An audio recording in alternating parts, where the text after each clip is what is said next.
Hey, what's up, my little tattletales? And what's up, Sussex Squad? Sit down, we gotta talk.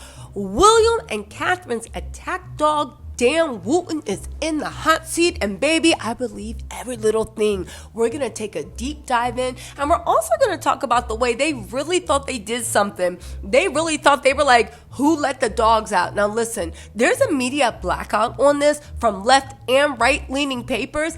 Listen, people talk about the news of the world and Fox News and Rupert Murdoch. You guys know, like, what was it? I don't know, 8 years ago, he bought out a bunch of left papers too. People don't want this Dan Wooten to get out. And listen, I have my own thing about what's going on with Dan Wooten. I honestly believe, I don't think it was just his perversion that caused this, even though I do believe that he is, right? I think that this was also his own little way to actually blackmail people, to get over on people. Because guys, let's be real. Let's be real. Who are these men that he literally was holding things in a padlock safe behind his washing machine? Why would you do that? Unless you were planning on blackmailing people, unless you were literally looking at people that were very, very powerful and being like, you know what, I'm going to make them do my bidding and extort them. Again, Dan Wooten trades in favors. Oh my God, what if he has something on William? I don't even think he would need something on William. William's so stupid. He would be happy to pay for play. And the best part is they are literally trying to let the dogs out and being like, guess what? There's trouble in paradise with Meghan and Harry. Nah, Danny. Nah, Willie. Not Katie, not Charles, not Milla. That's a little my nickname for Camilla, right? No. You're going to have to do more than that to change the subject. Y'all, let's dump right into this. Before we do, you guys, hit that like button, subscribe. You know your girl just hit 200K. Now I'm trying to get to 300K. All right, y'all, let's get into this. Also, my Keeping Up with the Kardashian recap season 3, episode 8 is up. If you are interested in what they're getting up to, make sure you check it out. All right, y'all, let's go. Okay, now let's get into what Dan actually did. It's important to note that GB News, the Met Police, and no one took action for anything until somehow this byline investigation leaked onto Twitter, and then everybody wants to talk about this. Okay. Now, the evidence extends to an account admissions Dan Wooten made. Where are we at? Sorry. Dan Wooten made to a trusted former colleague and friend, in which during his many moments of crisis, he revealed his fear of being exposed as Martin Branding and the prospect of a pile-on victims. One victim, who's married with children, told the newspaper that he was left in shock to receive a text from Branding offering him £10,000 tax-free in return for private work and to pose nude, adding it felt like blackmail or entrapment. A second victim told Byline Times that Branding had sent him messages from untraceable numbers day and night, offering sums up to £30,000 in return for compromising pictures and that sort of thing. This victim said he uncovered a pattern of men who had worked with Wooten being harassed with unsolicited malicious communications. They said it was all pretty much always the same thing, 10 to 30,000 for naked photos, saying, aren't you intrigued about who I am? This sort of stuff, right? Adding that it was driving him insane and ultimately provoked him to go to the police, who sent a detective to his home to take a statement in 2019. A third victim, a former junior colleague, who indicated that he was willing to speak to the police, revealed how on several occasions he received disguised calls with offers to work with a sexual context, and said that it was pretty obvious they were from Wooten. This is where it gets weird. A fourth victim, another junior colleague, was contacted on Facebook by Dan in 2009, posing as a blonde woman called Maria Joseph, who exchanged flirting messages before swapping images of an unconnected female face from reality TV in return for images of the colleague, who was straight and today is also married with children. They said, I received a friend request from a girl called Maria Joseph. Immediately, she was very flirty, and having just come out of a messy breakup, I didn't have my wits about me as much as I should. She soon started to send me semi-nude pics and swapped to email and phone. Her number was a New Zealand number, as she said she'd just come back from work from over a year. As more pics came through, she started to request them for me, which I obliged, right? He then said that she started to send ones she had already sent. So she was sending him like new photos. And when he was like, yo, you're sending me new photos, she brushed it off saying, obviously I'm talking to a few guys at the same time. Now listen, at this point he said he was being super careful, but he started to look into her profile. He said catfishing back then really wasn't a known thing, but I knew something was up.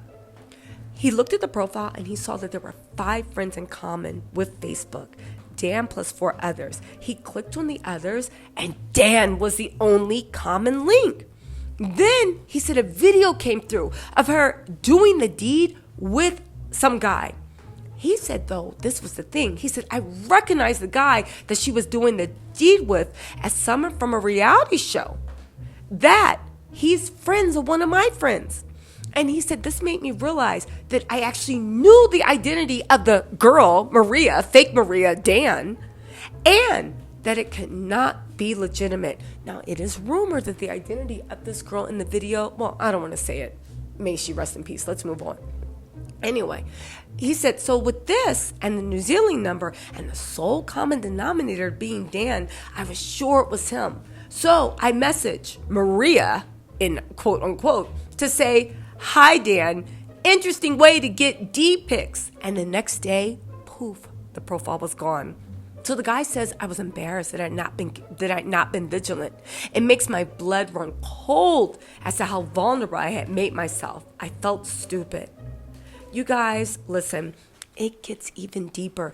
Dan's boyfriend even found like this weird thing. Why is it everybody connected to the royals is so weird? Just weird in that type of way. I don't want to get demonetized, but I think you guys can fill in the breaks. It's not over. Byline Times is publishing today, following a series of revelations made on Twitter by WOOTEN's former partner of 4 years, Alex Truby, and a thread of tweets, which at the time of publication had attracted more than 15 million views. He said that Wooten gained unauthorized access to his social media accounts and email, leading him to suspect he was being stalked.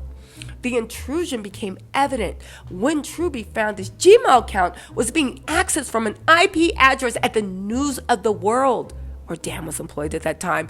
Dan is so stupid, arrogant, and dumb. The fact that you were breaking into your partner's email and you were so arrogant you didn't even try to hide it. Okay, so let's get on. Now, he also told how while he was flat sitting, I guess apartment sitting, for Dan in 2013, who was visiting family in New Zealand, he found a padlocked hold-all concealed behind Dan's washing machine, which he opened and found on an external hard drive inside, containing a secretly filmed video of an employee of the Sun engaged in sexual activity with their partner. With the video, Mr. Truby described finding a transcript of an MSN Messenger conversation between the Sun employee's partner and Martin Branding. Now, let me just stop right here. One, this guy, Alex Truby, is the bravest man in the world. Let me be babysitting my boyfriend's house and find a padlocked hold-all. Where did he say he found it? Behind a washing machine. I would have rushed out of that. I would have thought that I was dating a serial killer, feared for my life, rushed out of that apartment. I don't care if my weave was halfway hanging off. I don't care what would have happened. I would have been so out of there, you couldn't have paid me. And I came back with the police, and I would have been standing in the back with my eyes closed. Literally, SWAT. Are your guns drawn? Do we have tactical? Open that baby up. He is so brave to open that padlock. He was brave, but he knew. He was like, again, that was some brave stuff. Second of all, I want to say this. I think that Dan, even though it looks like completely pervy stuff, the fact that he did it to colleagues, tens of scores of men allegedly, and also superiors. Listen, what is the News of the World known for? I think he was like editor of the Sun, then he's deep in Rupert Murdoch land. What does this make you think? You guys, I gotta be honest with you. I honestly think that he was also collecting evidence for blackmail. So people would have to look the other way. I want to know who these men are. I want to know what their positions are. I want to know why this happened. I want to know all of it. Because I think we're looking at this. I don't think this was just, I do think he's a runner, but I don't think it ends there. I think that he was doing this for information. I honestly do. Let's get back into this though, because these details. Okay. Now, so let's see about he said, now get this. He said the MSN conversation was between the colleague's partner and someone called Martin Branding, whereby an arrangement was indeed made to make the tape in secret without the colleague's knowledge in exchange for £500. He said, I knew instantly that Martin Branding was Dan. Now, let me just stop here and say this. Do you think people were being offered £10,000, £20,000, £30,000 tax-free? Do you think the guy or girl, I don't know, because they don't give whether it's man or woman, that took the £500, do you think they feel stupid? First of all, you were doing some really foul stuff of taping somebody without their consent and then selling it to someone. But the fact that you were so stupid that you did it for £500 when he's offering people £30,000 tax-free, I know he feels dumb. Anyway, right? All this stuff for £500. Anyway, right? Byline Times has learned that before ending his relationship with Dan Wooten, Truby confronted him over the contents of the hold-all.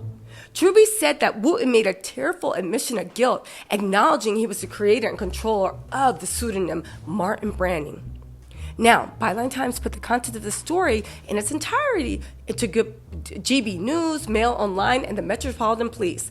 After it was announced that Wooten would be fronting his regular GB News show at 9 p.m. this evening, Byline Times again approached it for comment, extending the deadline for a response. Get this. At the time of publication, no comment was provided. And a spokesperson for the News UK said, we've received an email from Byline this afternoon which we are looking into. We are not able to make further comment at this stage. Now, here's the thing. Do you think the Royals are going to cover this up? I do. And let me just say this, right? I figured out what's going on. This is what power unbridled does to people. Because at a certain point, and let's be real, at a certain point, you need, right? At a certain point, when you have a quest to dominate and control people, and you're not restricted by like regular things, what's next, right? You need to actually dominate someone's body, someone's mind. It's never enough. You guys, listen, Twitter, as you can imagine, is all in a kerfuffle.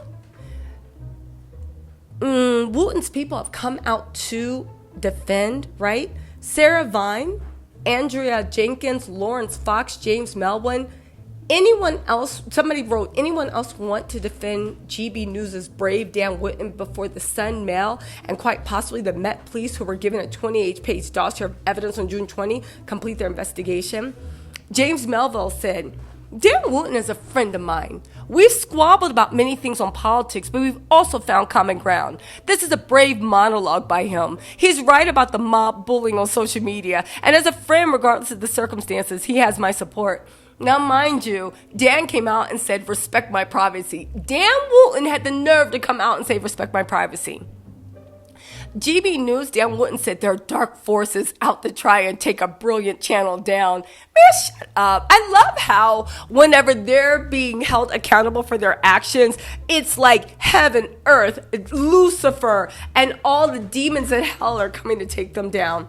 Sarah Vine, she's so repulsive, said, I don't know any of the details here, and I cannot speak for others, of course, but Dan Wooten has never been anything other than a complete professional in my presence.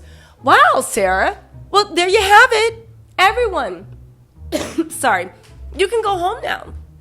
You guys, Dan never bothered Sarah. So it's over. Dan Wooten, who's not even attracted to women, has never, ever, ever propositioned Sarah, bothered Sarah, or even asked Sarah for nude pics or images. You guys, we can go home now. God, anyway. Andrea Jenkins, MTP, said, this is direct. So the GB News thing, did I read it all? Oh, there are dark forces out to try and take this brilliant channel down. And that's because GB News is the biggest threat to the establishment in decades. And they will stop nothing to destroy it. Is GB News like the UK's Fox News? Because it sounds like it. Andrea Jenkins said, brave, heartfelt, and a powerful speech by Dan Wooten. The left will stop at nothing to try and destroy those who have different views. We have your back, Dan. You and GB News are a light of common sense in the political cancel culture we find ourselves in. Keep going. The fact that you told someone that was doing all that to keep, but these people care about nothing but power. What surprises me is that the powerless, who they actually prey on, support it. But here's it. Somebody said this is what Dan Wooten said about Philip Schultz's affair. With the current rumors and accusations swirling around about Philip Schofield, why is he still on our screens? Why have ITV not suspended him pending an internal inquiry? I would have thought in this day and age with the mainstream broadcasters such as ITV ought to be seen to be doing all it can to deal with issues like this. Find out where the truth lies, and in the meantime, suspend those who are the rumors concerned. Wow. Funny how when Dan is in trouble, that goes out the window. There was one more I wonder. Oh, Dave Smith tweeted. I thought this was really funny. I am a journalist, but I'm going to say I've heard none of the rumors and not look into the situation, even though the allegations are pertinent to what I am about to say. I've also found him to be a lovely chap. Another person said, I know people, but I don't drink whiskey and I only read some books. What I do know is Wooten has done more than his fair share of bullying to get his own way. It's who he is. No more to say about it. I'll wait for verification. I fully expect it in its due course. And another person said, this is so infantile. I'm sure King Charles can state that Jimmy Savile was nothing but a kind and gentle chap in his presence. So if you cannot speak for others, don't try to automatically discredit their experience if these are different than yours. Y'all, listen. Ish has hit the fan. I'm glad it has. I can't wait for it to run its course. Y'all, let me know what you think in the comments. And this is going to be major fallout. But you notice that the more the Dan Wooten inquiry heats up, you notice things have gotten mighty quiet about Harry and Meghan. Well, not quiet. They're getting loud about Harry and Meghan. It's gotten really quiet with at the royal front, right? But now Harry and Meghan are 100%, absolutely, without a doubt, having marriage problems. Get the heck out of here. Anyway, y'all, let me know what you think in the comments. I'll talk to y'all later. Bye.